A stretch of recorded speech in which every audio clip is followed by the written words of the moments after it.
محترم سامعین و قارئین، السلام علیکم۔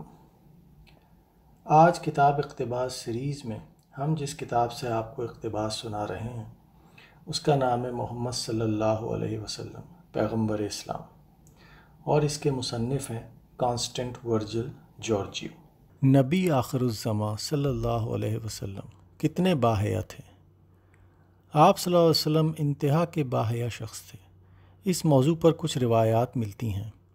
ان روایات میں سے ایک روایت یہ ہے کہ محمد صلی اللہ علیہ وسلم ایک دن مدینہ کے نخلستان میں داخل ہوئے تو دیکھا کہ باغبان کھجور کے پھولوں کے ایک دستے کو دوسرے پھولوں پر رکھ کر ہلاتا ہے۔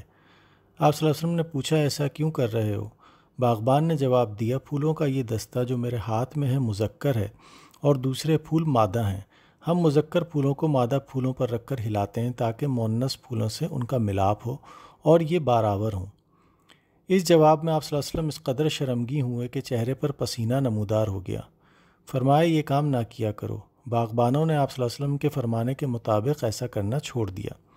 اس سال نخل مادہ نے پھل نہ دیا۔ پیغمبر صلی اللہ علیہ وسلم نے جب یہ سنا کہ کھجوروں کے درخت پھل نہیں لائے تو اس عمل پر سے ممانعت ختم کر دی، لیکن خود آپ صلی اللہ علیہ وسلم زندگی بھر پھول لانے کے ایام میں نخلستانوں میں نہیں گئے۔